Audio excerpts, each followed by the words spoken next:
Hey everyone, welcome back to the Winner Circle. I'm Derrick. And I'm Cody. And this is going to be our last headline episode for the week, but it's an important one. Another tragic set of circumstances. We're talking about Oxford, Michigan. I'm going to read a little bit here. A lot of this is directly from the USA Today article if you want to check it out. We're going to talk about a school shooting that happened. It involved a 15-year-old student by the name of Ethan Crumley, and he's accused of firing on his classmates at the school, killing 4 and injuring 7, which this has happened Tuesday. So basically, when you're seeing this Saturday, so less than a week ago, and apparently, according to the sheriffs, he fired approximately 30 bullets in the school. And this Oxford area is approximately 35 miles from Detroit. Now, the victims involved, I'm going to say their names. We're going to say this idiot's name. We're going to obviously say theirs as well. It's going to be Tate Meir. If I'm saying their names wrong, I apologize. 16 years old. Hannah St. Juliana was 14. Madison Baldwin was 17. And Justin Schilling was 17. McDonald noted she is a parent and would treat this case like these are her own children. So this is from the prosecutor. So let's dive into this. And I think this is really the angle we're going to address this from, because we can get into gun reform. We can get into mental health.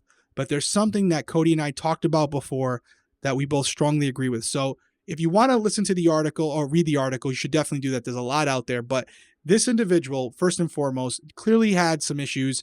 There was videos that he had posted and deleted a while ago about creating his own Molotov cocktails. Allegedly, from what I was seeing with my own eyes, he had a countdown on one of his social media profiles that was literally counting down until the shooting. I saw a YouTube comment. Again, this is what I saw. I don't know if it was photoshopped, but it's from a very prominent YouTuber, a gun YouTuber, where it's the gun that his father bought, but it's this person's reviewing it on YouTube, like their own version of it. And he wrote in the comments, "This is the one that I'm going to use," with a smiley face. Yeah. And there was some other stuff. He was constantly putting things out there that appear to be signs that he was planning this shooting. Very troubled kid. And the way this all went down, because he's 15, right? His father had bought the gun 4 days earlier, and clearly, however he secured it, did not secure it in a way where his son wouldn't be able to, retrieve it. And I can tell you this, from what I'm hearing, before we even get into it, the DA's office themselves are currently charging, and I want to make sure I have it here. I believe it's 4 charges of murder, right? And then it's also a terrorism charge, and there's some other charges as well for the people he shot but did not kill. And he's being tried as an adult, by the way.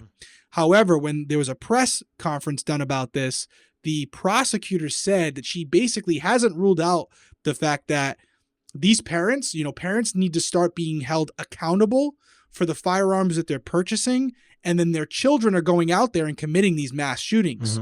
So my question to you, Cody, and obviously everyone watching or listening is, do you agree with this? Is this isn't going to solve all of these, but do we believe that, one, these parents that own the firearm should be held accountable and maybe prosecuted to the same extent that the child's being prosecuted? And 2, do we think this would make a difference as far as these shootings going forward? I mean, I don't think prosecuted to the same extent, but definitely prosecuted on a gross negligence. I don't know if that's something that they could be held accountable for, but this is, I do 100% agree that the parents should be held to some responsibility because of this. This is a 15-year-old kid. And quite frankly, I hate to even say his name. I hate to even give him any publicity, because and seeing the photos of this kid, it just boils my blood. It's so frustrating. And the only thing I could turn to is, one, this kid, obviously, any person that decides I'm going to grab a gun and I'm going to shoot other people, I don't care. There was a lot of people saying oh, no, you normalized with the video games. There's a huge difference between video games and real life. If you are deciding to grab a gun and shoot somebody, what the outcome of that is going to be. You're mentally not all there. Now, were there flags? Were there flags with this kid? Apparently, the school called the parents in on Monday, and they called the parents in saying his behavior was not acceptable in the school. The next day was the shooting. So there is negligence on this parent, and I think that I do agree with you that is why I think parents should be held responsible. The dad just got the gun. What I read was 4 days prior. Don't quote me on it, but that's what I read. He got it 4 days prior. This kid grabbed the Yeah, that's what gun I'm seeing and too. went to the school and shot up and killed 4 kids.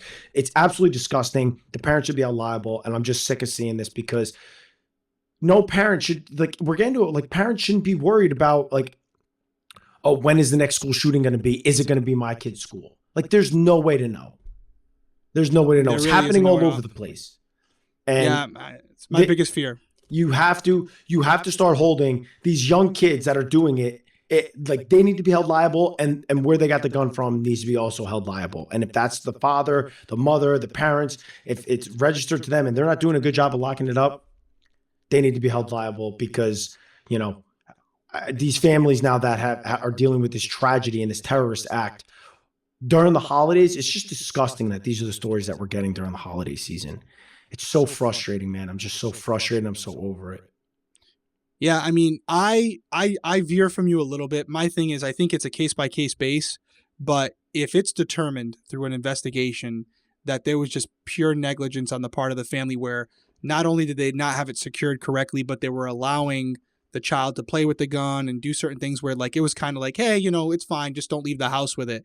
If that can be proven by photos, which it does look like he was taking multiple photos, having the gun in his pocket, things like that. I don't know if it was the same gun, but if that can be proven, I personally, you want to start making these families start be more responsible with their firearms if they're going to have them.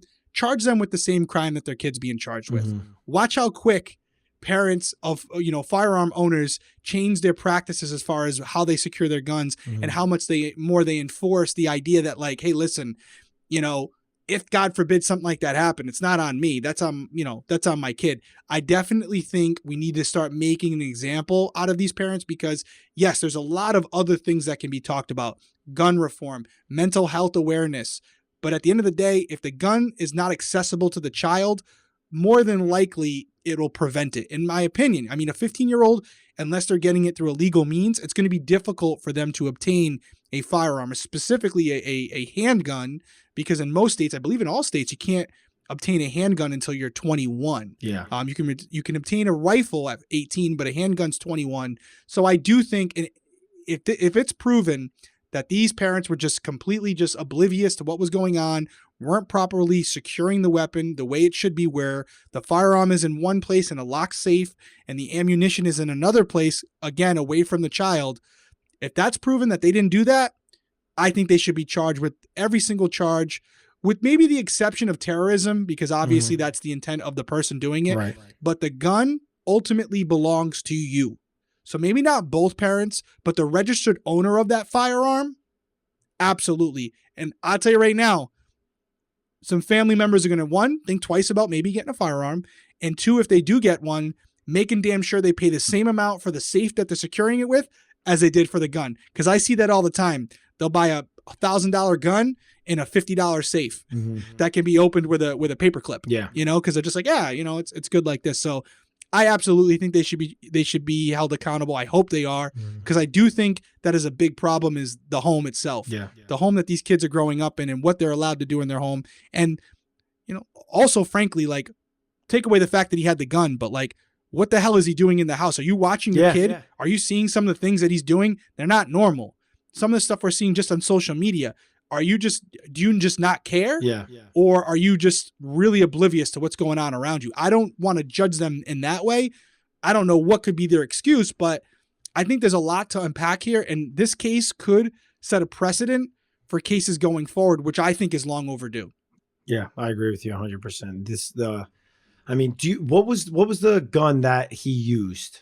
I believe it was a Beretta. I'm not 100% sure. It was definitely a handgun. And now, for those listening, what is a Beretta? Well, it's for most people that will make sense. That's just the brand, but I can look it. Let me look it up real quick. I believe from what I'm seeing from the articles, it was a 6-hour 9mm. Probably held. A handgun, probably held maybe 10, 15, 12, 15 rounds. Depends on the magazine capacity that it had. But I was reading something where basically he went in there, came out of the bathroom with the gun in hand and was basically walking down the hallway how he was doing. He walked right up to him. So more details are definitely going to come out, and we're going to learn exactly what happened that day. But there's very little doubt that this was premeditated. This was a planned attack. And just like a lot of these school shootings, the intent, they've been saying that he was bullied. I will say that they were saying that he was bullied, and that's kind of how this came to be.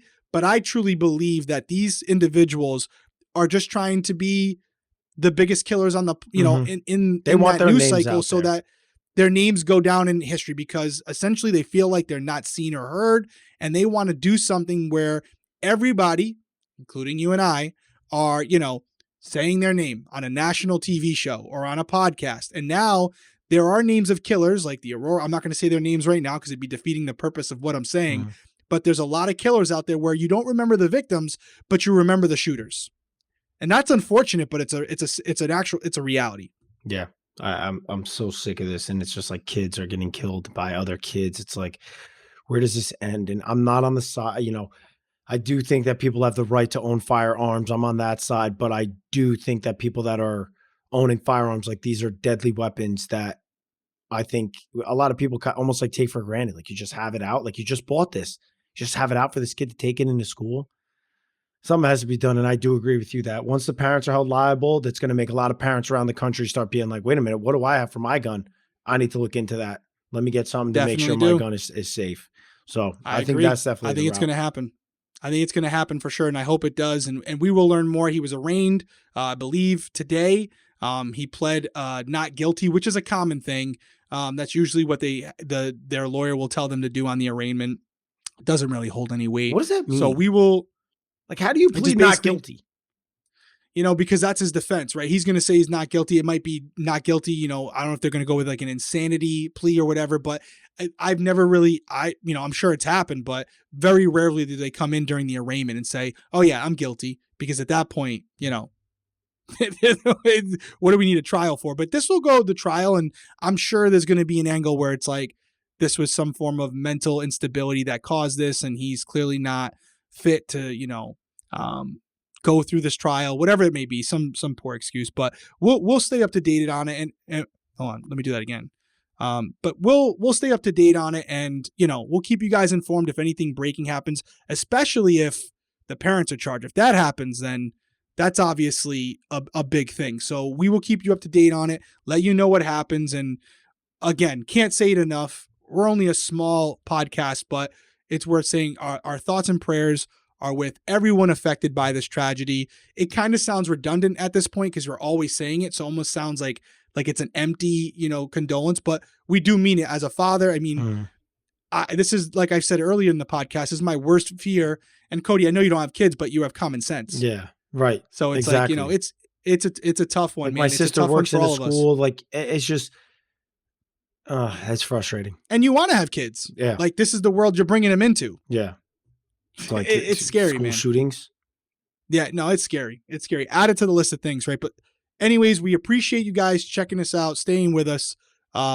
We will be back next week with a new recap, new headlines, and hopefully, we keep saying this, but hopefully there's a few less stories like this and something a little bit lighter, so these headline episodes can be something that maybe we can be a little bit more happy about, especially around the holiday season, because this right now, we are just not off to a good start as far as the holidays are concerned. But hopefully we get some positive news next week that we can kind of feed off of. Anything else from you, Cody? Nope.